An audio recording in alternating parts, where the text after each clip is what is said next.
Sunday, November 9th, 2025, 10:57 a.m. local time. That's when everything changed. The final round of the Toto Japan Classic was suspended due to heavy rain, and with that decision, one of the most compelling storylines in women's golf came to an abrupt end. Let me take you back to Saturday night. After 54 holes of brilliant golf, here's how things stood. The leaderboard. T1, Nasa Hataoka at -15 T1. Yuna Nishimura at 153rd. Miyu Yamashita at -14, just one shot. That's all that separated Yamashita from the leaders heading into Sunday's final round. Now, if you've been following women's golf, you know that Miyu Yamashita wasn't just any player sitting one shot back. This was someone special. Someone on an absolutely incredible run. Just 6 days earlier at the Maybank Championship, Yamashita pulled off one of the most improbable comebacks in LPGA history.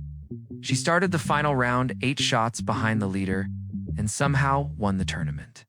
8 shots. In professional golf, that's considered nearly impossible. But she did it. Asterisk, her putter was unconscious. Her confidence was through the roof. And now, back in Japan, playing on home soil in front of thousands of adoring fans, she was positioned to do it again. Except this time, she only needed to make up 1 shot, not 8. Asterisk, the narrative couldn't have been more perfect. A rookie sensation, already a major champion, chasing her 3rd consecutive victory. Fans packed the course wearing her jerseys, ready to witness history. Then came Sunday morning. Asterisk, heavy rain arrived overnight and continued into Sunday morning. The course became saturated. Conditions deteriorated rapidly. Asterisk, at 10:57 a.m., less than an hour after play began, tournament officials made the call. The final round was suspended due to unplayable course conditions. But here's where the story takes a controversial turn. Asterisk. The tournament wasn't postponed to Monday. It wasn't delayed a few hours to see if conditions would improve. It was canceled entirely. The LPGA declared the tournament complete after just 54 holes and sent Hataoka and Nishimura straight to a playoff. The playoff nobody expected with the final round canceled. The tournament proceeded directly to a playoff between the co-leaders. The format? A shortened version of the 18th hole, converted to a par 3 for playoff purposes. Nasa Hataoka made par. Yuna Nishimura didn't. Tournament over. After not winning for 3 years since April 2022, Hataoka finally broke through. It was an emotional victory for her, ending a drought that had lasted over 1,000 days. She's a 6-time LPGA winner and a tremendous champion who deserved to celebrate. But what about Miyu Yamashita? What this decision cost? Be clear about what Yamashita lost when that final round was canceled. A chance at 3 consecutive wins. She won the Women's Open in August, the Maybank Championship the previous week, and was positioned to win in Japan. 3 straight victories is extraordinarily rare, especially for a rookie. The ultimate home soil moment. Thousands of Japanese fans came specifically to watch her chase down the leaders. They wanted to see if the Maybank magic would happen again. They never got that opportunity. Proof that Maybank wasn't luck. Critics had suggested her comeback victory was fortunate, that leaders simply collapsed. Another come-from-behind win would have silenced those doubts completely. Player of the Year momentum. A victory would have provided crucial points in that season-long race.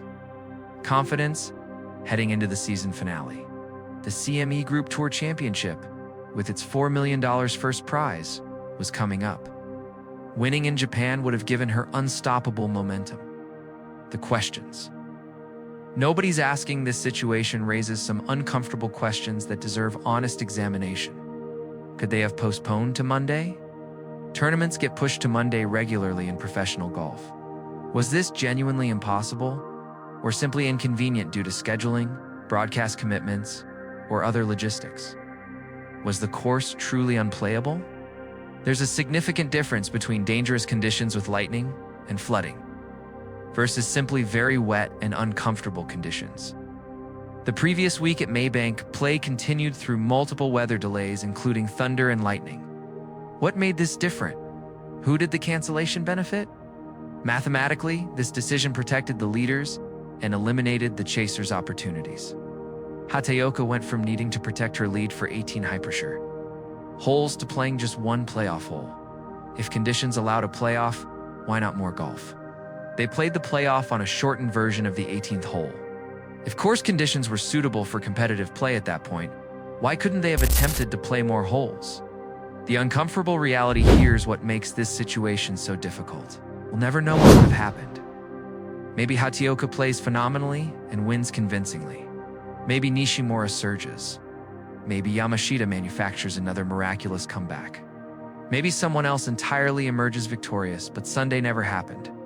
Those 18 holes simply vanished, taking with them all the possibilities, all the drama, all the potential history. Miyu Yamashita finished third at -14, one shot out of the playoff, one canceled round away from potentially capturing her third straight title. Looking at both sides too. Be fair to tournament officials. The LPGA rules explicitly allow tournaments to be shortened to 36 or 54 holes. When weather makes completion impossible, this wasn't some unprecedented decision made up on the spot. Japan in November is known for challenging weather. The course was genuinely very wet and quite cold. Player safety and course playability are legitimate concerns that officials must weigh carefully. Nasa Hataoka was played by the rules provided and won fairly within that framework. She executed when it mattered, making par in the playoff while her opponent didn't. After 3 years of frustration and close calls, she earned this victory. But that doesn't change what Yamashita lost. It doesn't answer whether alternatives existed. It doesn't make the timing any less painful. The broader context, this isn't just about one tournament. It's about how we handle situations where circumstances, beyond anyone's control, intersect with potentially historic moments in sports. When do officials wait, and when do they act? How much delay is reasonable? At what point does hoping for better conditions become irresponsible? These aren't easy questions. There are no perfect answers. What makes this particular case so compelling is the convergence of factors. It's a generational talent on an unprecedented hot streak, playing on home soil, chasing history, stopped one shot away from the leaders, with 18 holes remaining. The timing couldn't have been more dramatic or more cruel. Where do we go from here? Miyu Yamashita's season continues. The CME Group Tour Championship awaits, offering another opportunity for her to showcase her extraordinary skills. Her career is just beginning, and there will be many more chances to win, to chase records, to make history. But this particular moment, this specific opportunity, is gone forever, years from now. When people discuss Yamashita's remarkable rookie season, they'll talk about her major championship victory, her incredible comeback at Maybank, and the Sunday that never was in Japan. They'll wonder, just as we wonder now, what would have happened if the rain had held off just one more day? What would that final round have looked like? Would we have witnessed another historic comeback? The final word sports are filled with what-ifs. That's part of what makes them compelling. But some what-ifs cut deeper than others. Nasa Hataoka is the 2025 Toto Japan Classic champion. That's a fact. She ended a painful 3-year drought and can celebrate a well-earned victory. But Miyu Yamashita deserved her Sunday. She earned the right to chase down those leaders by playing brilliantly for 3 rounds. She earned it by being the hottest player in women's golf. She earned it by proving at Maybank that no deficit was too large, and that Sunday was taken away by rain, by scheduling decisions, by circumstances beyond her control. That's golf's cruelest lesson. Sometimes you don't lose because you played badly. Sometimes you lose because you never got the chance to play at all. The 2025 Toto Japan Classic is complete. The trophy has been awarded. The players have moved on. But the question of what might have been will linger for a long time. What do you think? Was the cancellation justified given the conditions? Should tournament officials have waited until Monday? Did Miyu Yamashita get a fair opportunity to compete for the title? These aren't easy questions, and reasonable people can disagree. But they're questions worth asking, because moments like this shape how we think about fairness, opportunity, and what athletes deserve when they've earned their chance at history. The debate isn't over. It's just beginning.